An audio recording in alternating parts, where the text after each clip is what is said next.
everyone, Tony Winston here, Jazz Piano College, up here in my studio working with the MODX, and the song I'm going to cover today is Triste by Antonio Carlos Jobim.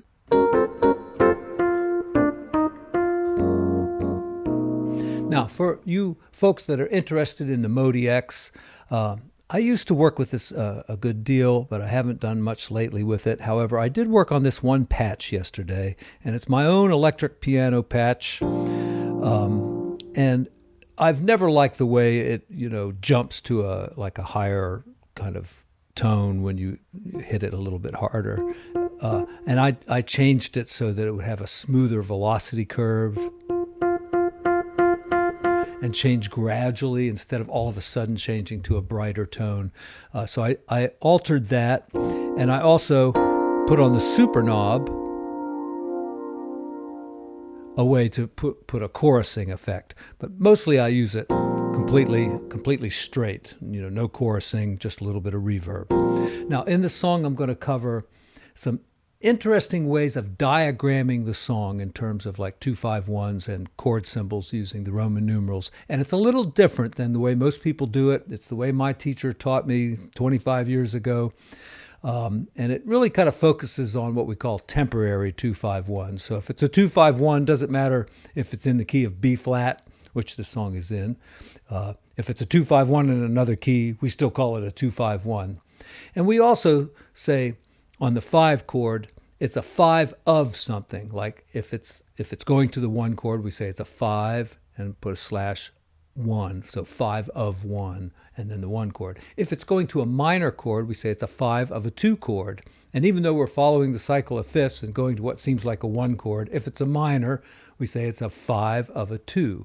If it's going to another dominant, we say it's a 5 of a 5. And this is not just my teacher doing this. This is, I think, a common practice. And I think it'll help you understand the song a little bit better. All right. So I'm using an electric piano sound for this. Oh, another thing. The chart will be in the description. There's a PDF file down there. And I'm going to be using a track like this.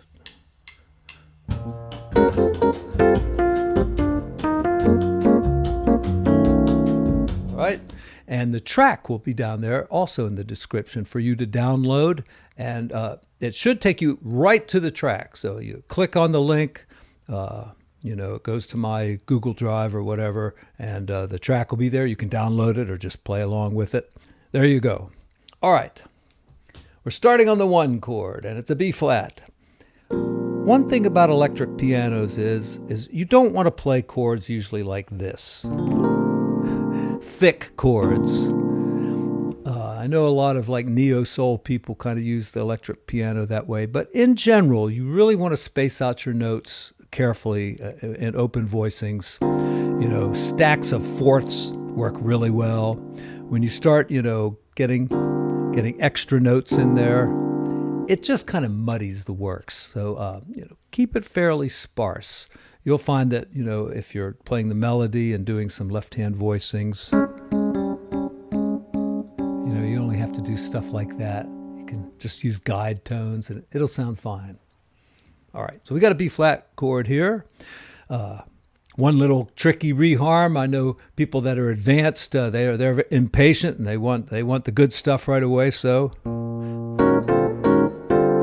right, it's just the so what chord. There it is, D minor. So what? Just move it up a half step, and then just use that.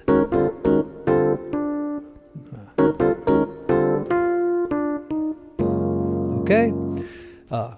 But let's think of it in a simpler terms. Maybe B flat like that. And then here is a major 7th chord. And as we go along, I'll talk about like scales that we can use to improvise here. And this is a major 7th chord that's really not in the key of B flat. And anytime you have a major 7th chord, as long as it's not B flat major 7th, the best mode to use is take the major scale, sharp the 4th, and then continue on. All right, so it's just G flat major scale with the exception of a sharp 4.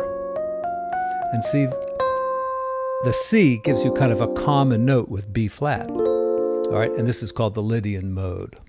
Because I guess it's some other kind of scale. I guess it's like the D flat scale or something. But all right, that's what we do.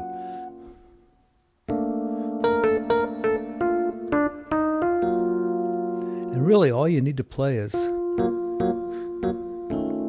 something very simple like that. We've got a B7 here at the end, and the melody note is F. So it's like a B7 with a flat 5. There's the B7. You can play it like this. Or if you're playing with the track, you don't need to play the bass note. You can, but you don't need to. And you could just play that and add the 9th. And you've got a nicely spaced chord there.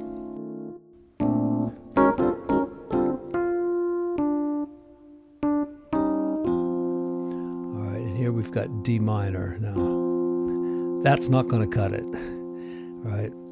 Guide tones would be good if we were playing like a D or an A or something, but since we're playing an F, we need a little bit more there.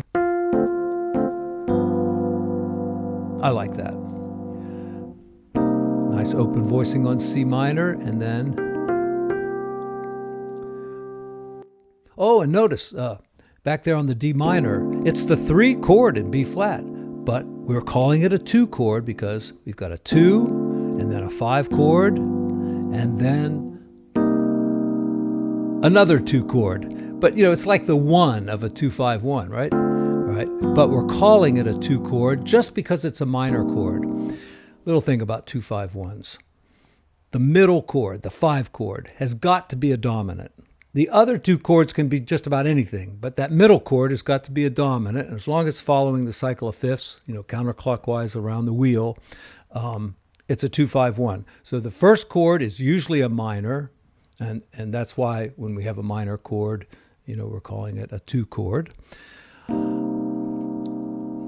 And the C minor, it really is the 2 chord, but the D minor wasn't, and that was the 3 chord. But we're calling it the 2 chord because this is a 2, 5, and it's a 5 of 2. It's a 5 of a 2, right? That's why it has a 5 and a little slash in the 2 down there. And then we get to the 2 chord. Now, we're coming up on another 2-5-1, and the first 2 chord I really think should be a minor 7 flat 5. A minor 7 flat 5, right?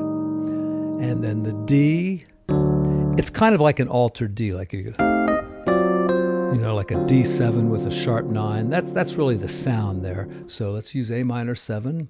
And, you know, this is more of a solo approach, a Fender Rhodes approach. And then we've got G minor.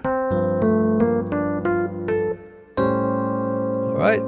And really just play an A 7th, 7th, 3rd, 7th. That makes it altered because it's a sharp 9. It's not a regular 9, it's a sharp 9, so it's an altered chord. And we could maybe, since we got 2 7ths, we could go down here and play like a flat 13.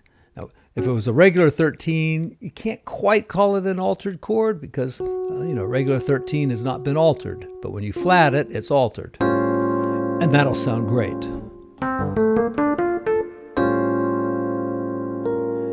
D major 7th. I think I need a little more on that. All right. As soon as we hit that A7 altered, notice there's a D in a circle there. So this is a 5 chord. It is the 5 chord of the key of D. So for now, we're in the key of D. And here's a 2-5-1 in D. Right? But that 5 is a 5 of a 2.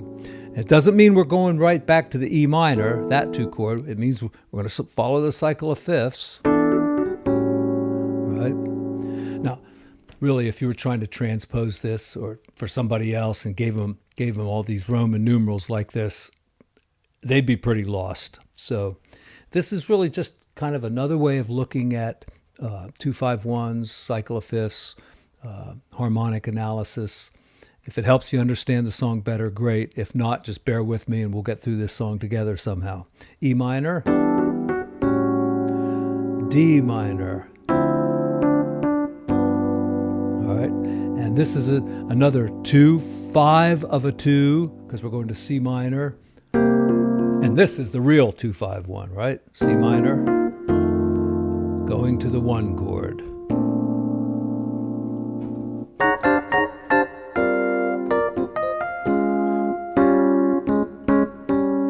And you'll see when I play along with the track and improvise a little bit that, I'm just doing really basic stuff there. It sounds good on the roads for some reason. Second line, B section.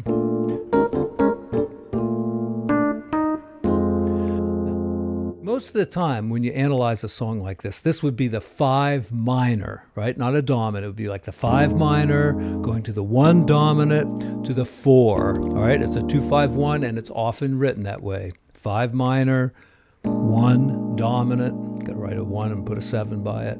And then the major chord, E flat major 7th. But here, we're calling it a 2-5-1.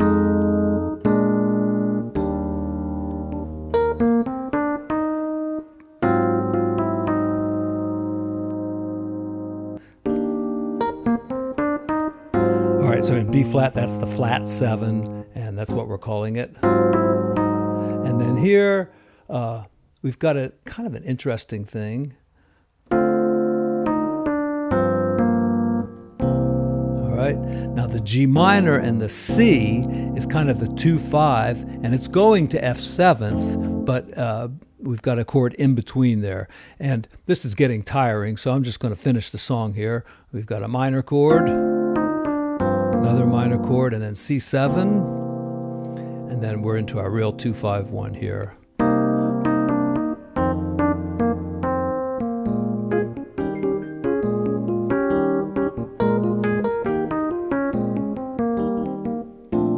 And notice the song is not 32 bar form, it's 34 bars, because that little ending there is an extra 2 bars. Okay, let's run the track. I'll do a little bit of the melody, then I'll improvise, then I'll come back and do a little melody, improvise. That way it gets past the copyright, or at least I hope. All right, here we go.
Somehow I got that's banned in the box. So I didn't create any of that. I just typed in the chord symbols.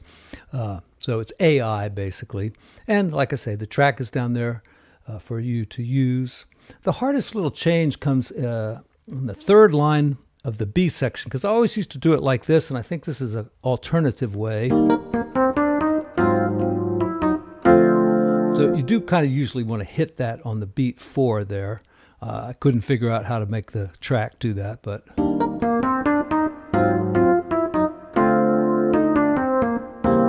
And then going to like a diminished chord, so just the D minor, and then a D flat diminished, like that. And you can hear how that close, tight harmony doesn't really work very well on the electric piano. It's okay, and that's always the way I used to play it. But I like this change that's in the real book. I don't know why I ever did it the other way, because this way's better. All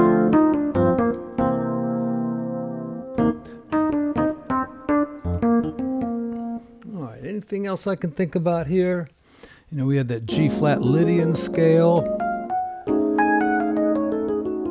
and that's like the you can think B Lydian dominant, or the same scale would be a tritone away, F altered scale.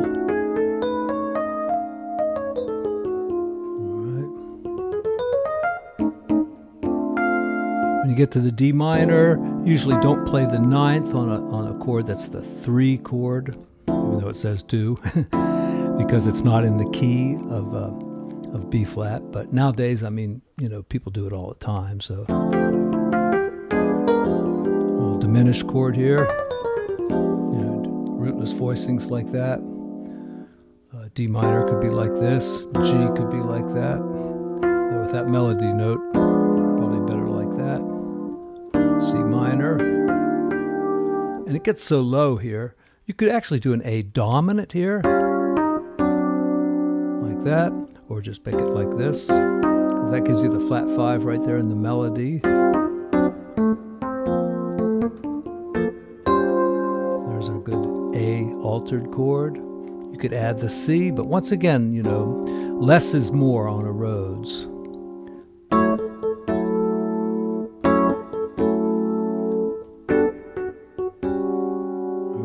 And then here, I usually just went like this for D minor.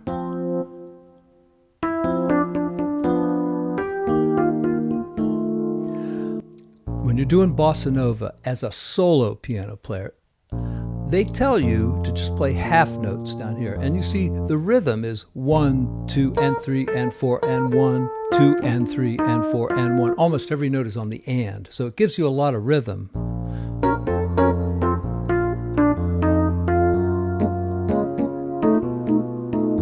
I'm just playing half notes with the left hand, but in bossa nova, the drummer is usually going boom, boom, boom, boom, softly on the bass drum. So if you're just playing solo, it's okay to do that sometimes. I wouldn't do it like constantly through the song, but it's okay to put that in. Don't let anybody tell you can't. They tell me all the time, but sorry. You know, when you're a solo piano player, you're the drummer, the bass player, the rhythm player, and the soloist all at the same time. So, you know, you've got to cover a lot of bases.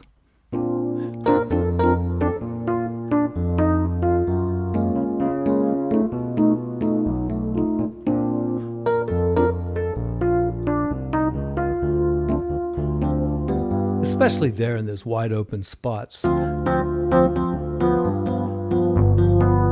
But you can add a lot of rhythm with your right hand, so don't feel like you have to do that. You know, you can keep the bass note as half notes.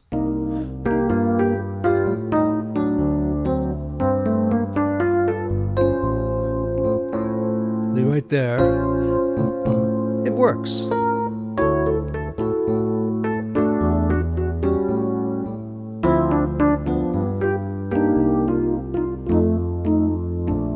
All right, getting the idea? All right, I've gone on long enough. Thank you so much for watching. I usually save the advertisements for the end. I have a Patreon link if you'd like to support the channel that way, any amount. It's all the same. And a PayPal link for a one-time donation. I greatly appreciate it either way.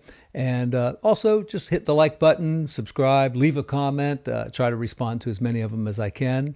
And always happy to hear from you. All right, thanks everyone.